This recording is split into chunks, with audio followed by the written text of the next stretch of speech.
Hyperculture by Byung-Chul Han. Keep in mind, this is a South Korean who moved to Germany to study philosophy. And he is a good example of hyperculture just in himself, as well as many American people and people all over the place. That's kind of what the book is about.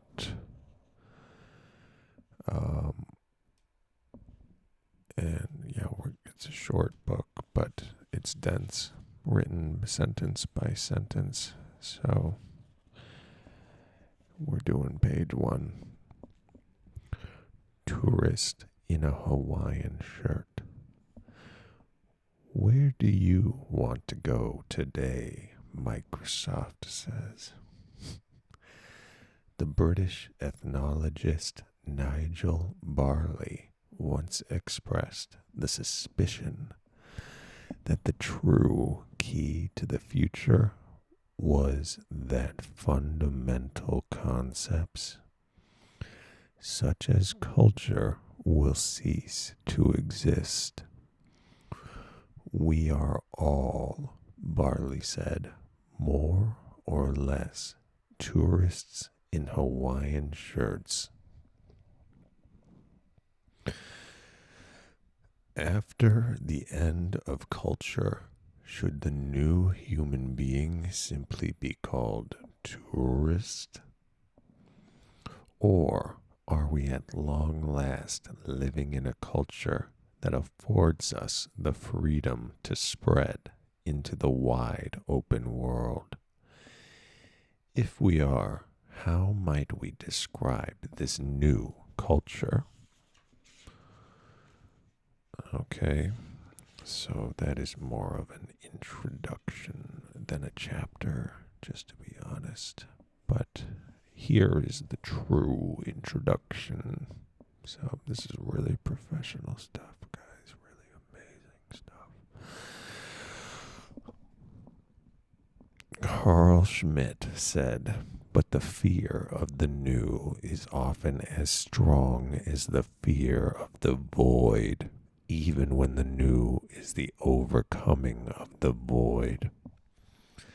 That explains why the many only see absurd chaos where a new meaning seeks to introduce its order.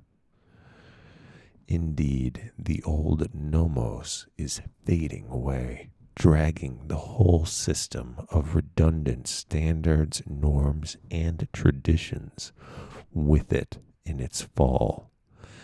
But what is coming is not therefore devoid of standards, is not a pure nothingness, inimical to any nomos.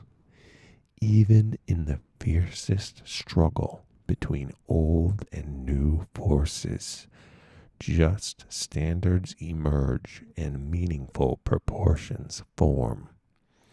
Here, too, are gods that rule. Ample are their bounds. Now, just to make this worth it, let's do the first real chapter. All right.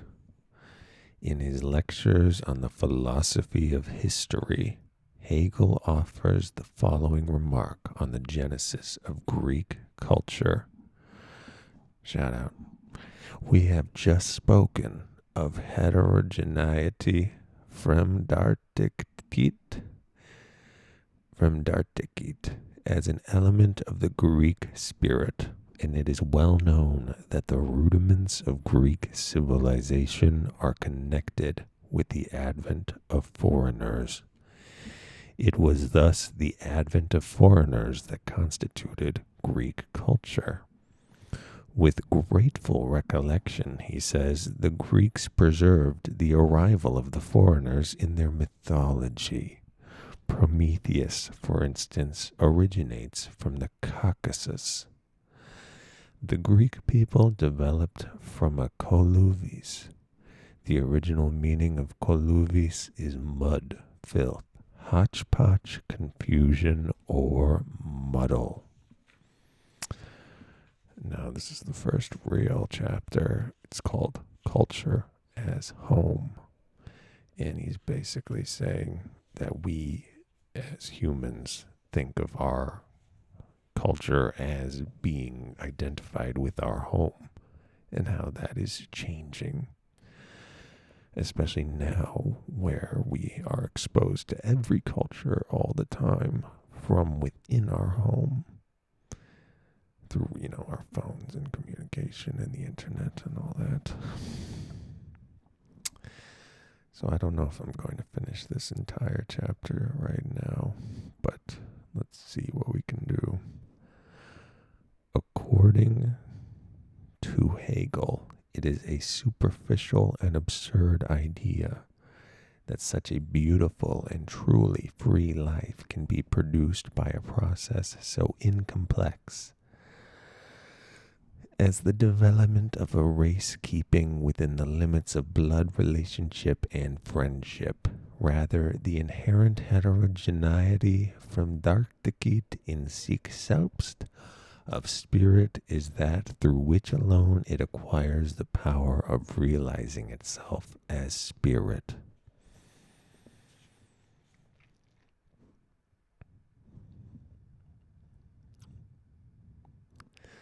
Still, heterogeneity by itself does not produce the beautiful Greek spirit.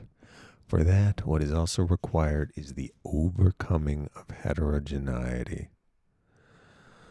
The fact that it is necessary to overcome heterogeneity, however, does not imply that it is something purely negative that might as well have been absent, for heterogeneity is in itself part of the elementary character of Greek spirit. From this perspective, the presence of the foreign is necessary for the formation of one's own.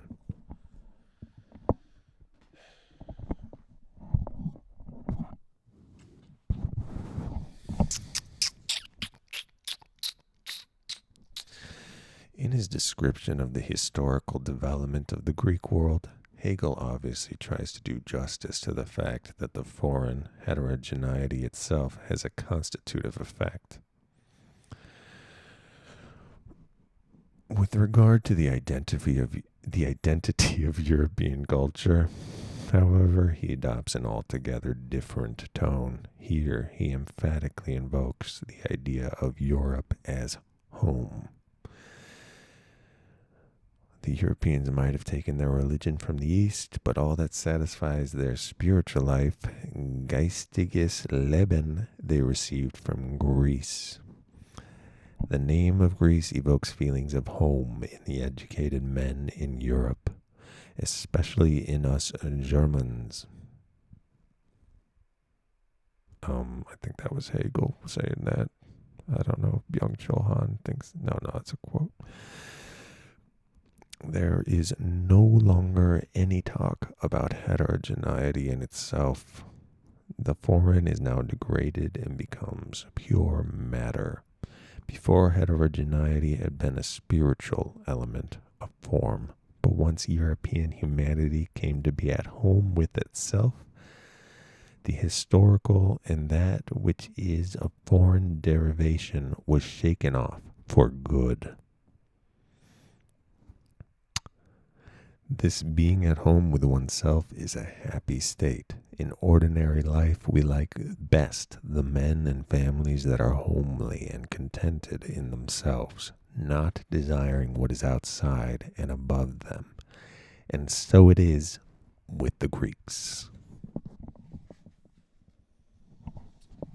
All right, so we are at the beginning of page 4 now, but hopefully this is a good little sample test for this book and gives you kind of an idea what it is about.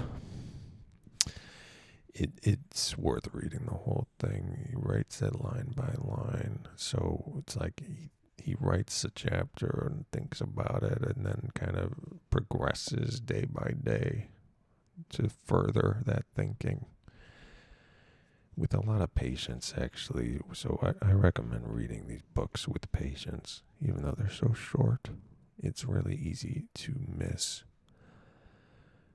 It's easy to miss what's being said. The language is simple, but it's very precise. The language is very precise in this. So when he uses a word, there's a lot of meaning to the word choice. You know, you need every sentence, no matter how simple it seems, how short it may be. It's like you need that. Don't miss it, because you won't be able to further into the book if you are missing these little things. So anyway, I figure read it from the beginning and see how it goes, and see if anyone can relate to such an idea. And yes, he's kind of pitching in this book is like there used to be a happiness in defining your home and how we would be happy in that way. And now that is more and more not happening. Like now our home is infested and infiltrated by a whole lot of ideas constantly 24/7 from 8 billion people all around the world, interconnected in a complex global network. So yeah, he's like, could there be a new kind of happiness within this? And that's what this book explores. He also references a lot of philosophers like Plato, who was fearing the diversity, and perhaps Aristotle was more accurate and more of the seer from modern times than what was Plato was kind of in the middle. And Socrates is, it was very interesting that the times they were living in, not very, they didn't have a smartphone. Let's just say that there was no smartphone. And yeah, just how everyone has access to everything all the time, even like children and old people, whatever your race, it's mind blowing. Like you could watch this and send this to anyone, and I don't know, it's cool. Like literally, like Kanye West could watch this, and then I'd have one view, and he could send that to share or whatever, and they'd have 2 views. And there's something weird about that. I mean, and also 20 billion people can watch a Mr. Beast video. That's also insane. Like, there's one video by that guy, Mr. Beast, and it's like millions of people will watch it in a day. That's mind-blowing. Hyperculture is the book. Recommend checking them out. Yeah, check it out. It's good. Buy it.